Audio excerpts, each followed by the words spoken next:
कराची में शार फैसल और इतराफ में वकला का एहतजाज खत्म, ट्रैफिक बहाल। एहतजाज पुलिस से मुज़ाकरात के बाद खत्म किया गया। पुलिस ने बताया महमूदाबाद में किसी वकील का झगड़ा हुआ था। वाक़े का मुकदमा दर्ज न करने पर वकला एहतजाज कर रहे थे।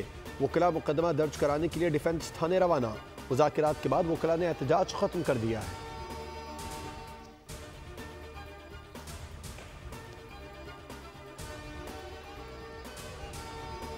तुर्की के दारुल हुकूमत अंकारा में दहशतगर्दों का फ़ज़ाई कंपनी पर हमला। तुर्क वज़ारत दाखिला के मुताबिक दहशतगर्दों ने Turkish aerospace and defence company की इमारत के मरकजी दरवाजे पर धमाका किया, फिर फायरिंग कर दी। इब्तदाई इत्तलात के मुताबिक 4 अफराद जाँ बहक, मुतअद्दिद ज़ख्मी हो गए। 2 हमलावरों की हलाकत की तस्दीक।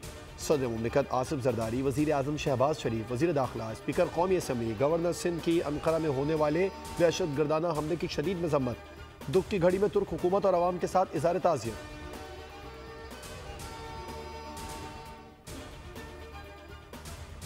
रुकने कौमी असम्बली राना अंसार के बेटे शाहजेब नकवी की नमाज जनाजा गुलिस्तान जौहर में अदा कर दी गई।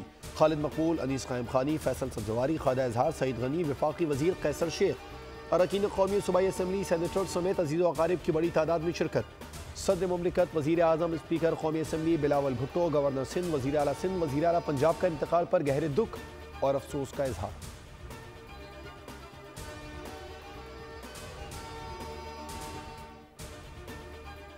और जस्टिस मंसूर अली शाह कल उम्रे की अदायगी के लिए रवाना होंगे। ज़राए के मुताबिक justice Mansoor Ali Shah full court reference में शरीक नहीं होंगे।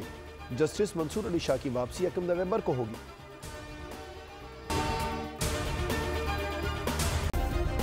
सब्सक्राइब करें और बेल दबाएं ताकि कोई खबर रह न जाए।